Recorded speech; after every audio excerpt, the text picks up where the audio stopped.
As we've talked about before, the red thread can be your quick, meaningful answer to the question, what's this all about? And we know in order to get to that quick answer, we have to find the pieces of the red thread: the goal, the problem, the idea, the change, and the action.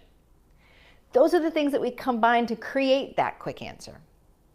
But there's one question we need to ask before we can find those pieces.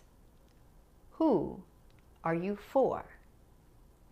I'm Tamsen Webster of tamsenwebster.com, and that's what we're talking about on this episode of Find the Red Thread.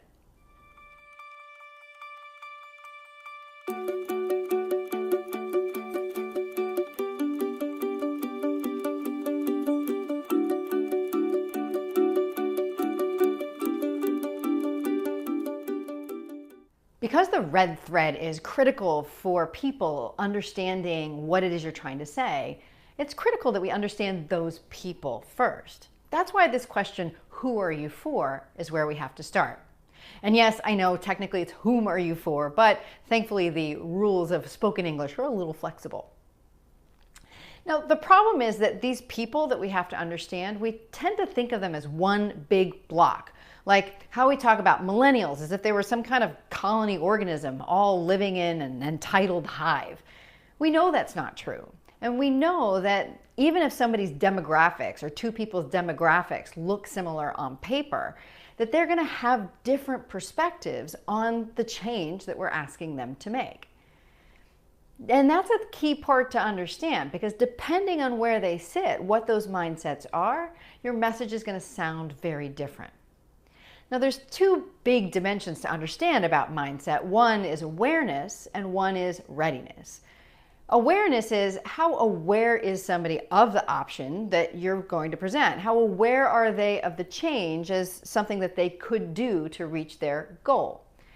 The other dimension is one of readiness. If they are aware, or when they become aware, how ready or willing are they to make that change? Are they going to be, yes, I'm all in? Are they going to be eager? Are they going to be resistant or skeptical?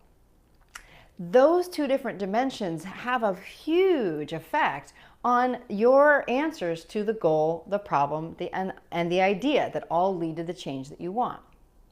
Now, let me use an example that goes way back to my days as a Weight Watcher leader. Let's say that the change I want people to make is to add more walking to their activity during the week. Now, let's say we have two different people. We've got one person who is aware of activity and its benefits and is eager to add more into their life. Their goal is going to be something like, I want to achieve better weight loss with more activity, but I struggle with how to do it in a way that fits with my life.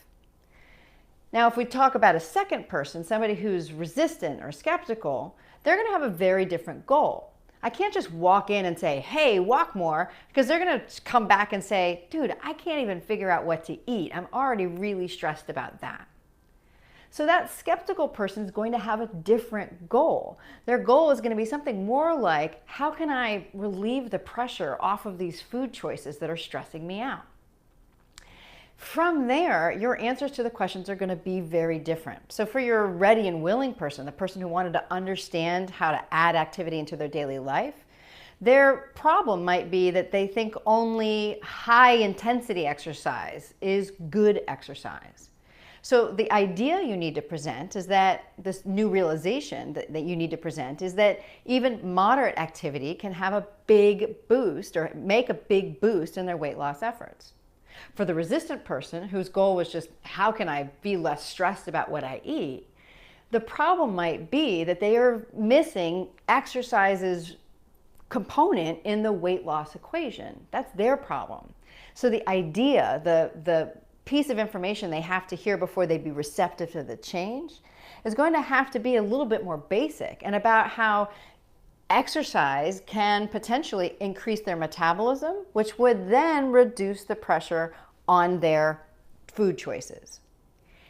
Where you start, your question to who are you for has dramatic impact on the goal, the problem, and the idea, even though in both cases, the change that you wanted to get people to was the same. This is why you have to think about that before you figure out your red thread.